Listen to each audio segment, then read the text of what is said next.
Hello friends, welcome to this channel stock market info. तो चलिए friends, इस video को स्टार्ट करेंगे जिसमें एक बहुत ही लर्निंग वाला वीडियो आपके लिए ये साबित हो सकता है। तो सबसे पहले फ्रेंड्स, आपने न्यूज़ सुनी ही होगी और ऑलमोस्ट ये हर न्यूज़ चैनल पर ही कवर हुई है और ब्रेकिंग न्यूज़ बनकर निकल कर आई थी सामने कि जो टाटा ग्रुप है उसके जो चेयरमैन है उन्होंने अपना इमीडिएट रेजिग्नेशन दे दिया है। ठीक है, तो जैसे कि आप देख सकते हो कि ये ब्रेकिंग न्यूज़ बन गई। जो एन चंद्रशेखरन है उन्होंने रिज़ाइन कर दिया एज टाटा सन्स चेयरमैन, और साथ के साथ उन्होंने ये भी बताया कि उनका जो टेन्योर था वो ख़त्म होने वाला था। तो उन्होंने ये भी बताया कि वो आने वाले टाइम में मतलब रीअपॉइंटमेंट के लिए भी अप्लाई नहीं करेंगे। तो ये जो न्यूज़ निकल कर आई, इसके साथ आपने इम्पैक्ट देखा होगा मार्केट में कि निफ्टी 50 में भी एक अच्छी गिरावट बनी इस न्यूज़ के चलते, और टाटा ग्रुप के जो बहुत सारी कंपनीज़ हैं उसमें भी एक अच्छी गिरावट बनी थी। खास करके टीसीएस में, जो इतनी बड़ी कंपनी है, लार्ज कैप कंपनी है, उसमें एक अच्छी गिरावट बनी थी। तो अब ये जब न्यूज़ निकल कर आई है उसका इम्पैक्ट थोड़ा सा पढ़ने की कोशिश करेंगे। अगर आप फ्रेंड्स इस पर्सनालिटी को देखें, एन चंद्रशेखरन, तो ये कोई मतलब टाटा ग्रुप के साथ नए नहीं जुड़े, बहुत ही पुराने जो हैं ये टाटा ग्रुप के साथ इनकी जो है एसोसिएशन रही है। बहुत सारी फ्रेंड्स जो कंपनीज़ हैं, जो टाटा ग्रुप की कंपनीज़ हैं, उनके स्ट्रैटेजिक ग्रोथ में जो है एन चंद्रशेखरन का बहुत ही इम्पोर्टेंट रोल रहा है। जैसे कि टाइटन हो गया, ट्रेंट हो गया, और भी बहुत सारी कंपनीज़ हैं, टाटा केमिकल्स हो गया, टाटा मोटर्स हो गया, पैसेंजर व्हीकल, कमर्शियल व्हीकल। तो बहुत सारी ऐसी कंपनीज़ हैं जिनमें एक अच्छी तेज़ी बनी थी। आपने शेयर में भी नोटिस किया होगा कि इनकी लीडरशिप के अंडर जो है बिज़नेस ने एक अच्छी ग्रोथ ही दिखाई थी। अब जब इनका रेजिग्नेशन सामने आया है तो अब ये खबर निकल कर आ रही है कि टाटा ग्रुप में क्या कोई गड़बड़ चल रही है टॉप लेवल पर। ऐसी क्या चीज़ें हो रही हैं, नेगेटिव क्या चीज़ें हो रही हैं कि इमीडिएट ऐसा रेजिग्नेशन सामने आया और आउट ऑफ द बॉक्स था।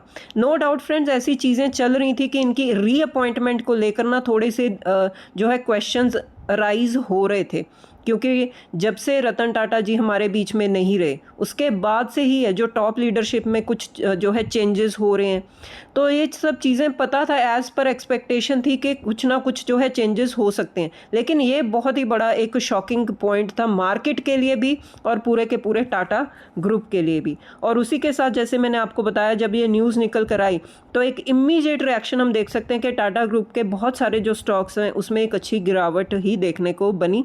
और साथ के साथ निफ्टी 50 में भी, क्योंकि निफ्टी 50 इंडेक्स में टाटा ग्रुप की बहुत सारी कंपनीज़ हैं, अगर उनमें प्रेशर आएगा तो अल्टीमेटली इंडेक्स में भी प्रेशर आएगा। तो ये फ्रेंड्स इम्पैक्ट था कि एक टॉप लीडरशिप पोजीशन में अगर ऐसा कुछ होगा तो ये सब चीज़ें हो सकती हैं, और ख़ास करके जब वो लीडरशिप जो है टाटा ग्रुप को बिलोंग करती हो। उसके बाद फ्रेंड्स, अब मार्केट में नेगेटिविटी क्यों आई?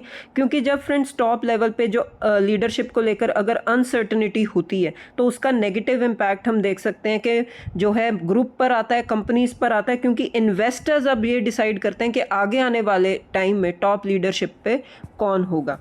उसके बाद फ्रेंड्स, जब इन्होंने रेजिग्नेशन दिया उसके बाद इन्होंने अपना एक लेटर भी दिया कंपनी को, जिसमें उन्होंने जो है चीज़ें कुछ लिख कर दी हैं अपनी तरफ से, कि वो ये बोल रहे हैं कि इस पॉइंट पर क्लैरिटी ऑन लीडरशिप बहुत ही ज़्यादा इंपॉर्टेंट होती है। जैसे मैंने आपको बताया कि बहुत टाइम से इनकी रीअपॉइंटमेंट को लेकर जो है थोड़े से क्वेश्चंस राइज हो रहे थे।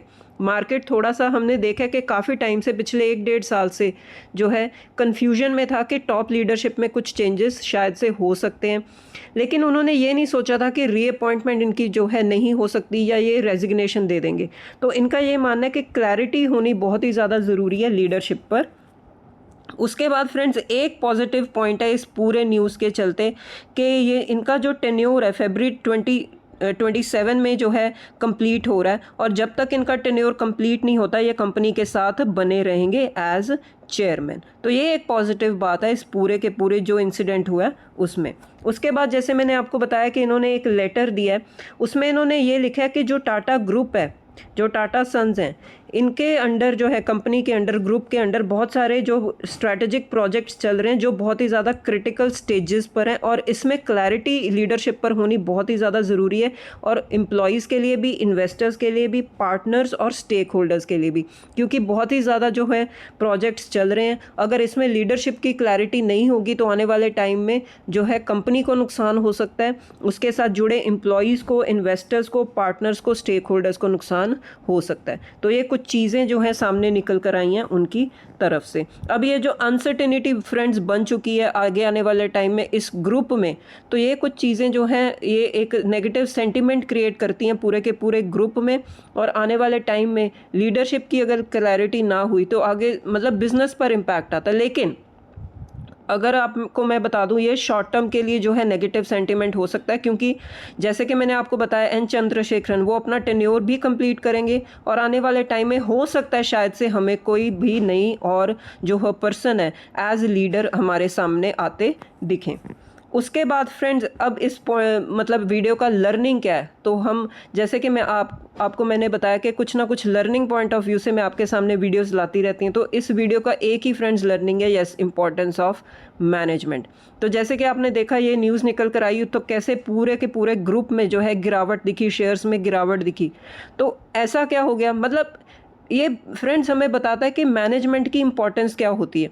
अगर टॉप लीडरशिप पे कोई ऐसी इन्फ्लुएंशियल पर्सनालिटी है जिसका ऑलरेडी बहुत बड़ा कंट्रीब्यूशन रहा है ग्रुप की ग्रोथ में, कंपनीज की ग्रोथ में, अगर वो ऐसे जाएंगे तो उसके बाद फ्रेंड्स एक अनसर्टेनिटी हो जाती है, एक लैक ऑफ क्लैरिटी आ जाती है कि उनके बाद जो है कौन आएगा उस पोजीशन पर, और फिर ग्रोथ कंपनी की कैसी होगी। तो ये हमें बताता है कि मैनेजमेंट की इंपॉर्टेंस क्या होती है। बिजनेस चलता रहता है फ्रेंड्स, लेकिन बिजनेस को चलाने वाला कौन है, मैनेजमेंट। अगर वो स्ट्रांग होगी तो बिजनेस भी ग्रो करेगा। तो ये फ्रेंड्स कुछ चीज़ें हैं जो हम लर्न कर सकते हैं ऐसे इंसिडेंट से जो स्टॉक मार्केट में होते रहते हैं, कि मैनेजमेंट की जो है कितनी बड़ी इंपॉर्टेंस है। जैसे मैंने आपको बताया कि हम फंडामेंटल एनालिसिस करते हैं कंपनी का, हम रिजल्ट्स पढ़ते हैं, बैलेंस शीट पढ़ते हैं, लेकिन मैंने आपको बताया हमें मैनेजमेंट को भी पढ़ना चाहिए कि वो मैनेजमेंट में कौन बैठा है, कौन से ऐसे पर्सन है जो बैठे हैं जो आगे बिजनेस को चला रहे हैं। तो ये कुछ चीज़ें हैं फ्रेंड्स जो हम इस वीडियो से या इस इंसिडेंट से सीख सकते हैं। लास्ट में जाते जाते फ्रेंड्स मैं आपको बता दूं कि ये तो एक बहुत बड़ा ग्रुप था, टाटा ग्रुप था, कि इसमें एक ऐसा इंसिडेंट हुआ, एक टॉप लेवल की पर्सनालिटी ने, लीडरशिप जो रोल प्ले कर रहे हैं उन्होंने रिज़ाइन किया, तो ग्रुप में गिरावट आ गई, कंपनीज़ में गिरावट आ गई। यहीं फ्रेंड्स एक स्मॉल कैप टाइप की कंपनी होती ना, उसमें लोअर सर्किट ही लग जाना था। ये होती है friends difference between large cap and small cap. Large cap group में मतलब कंपनी में क्या होता है, अगर ऐसा कोई इंसिडेंट हुआ है तो आने वाले टाइम में ऐसा एक्सपेक्ट करके चल सकते हैं कि चीज़ें जो हैं सेटल डाउन हो जाएंगी। लेकिन स्मॉल कैप टाइप को जो कंपनी होती है उसको मार्केट बहुत ज़्यादा पनिश करती है। ऐसी कंपनीज में तो लोअर सर्किट ही लग जाता है अगर ऐसी कोई न्यूज़ निकल कर सामने आए। तो ठीक है फ्रेंड्स, होपफुली आपको वीडियो अच्छा लगा होगा। तो ठीक है फ्रेंड्स, अब मिलते हैं नेक्स्ट वीडियो में। Till then bye bye.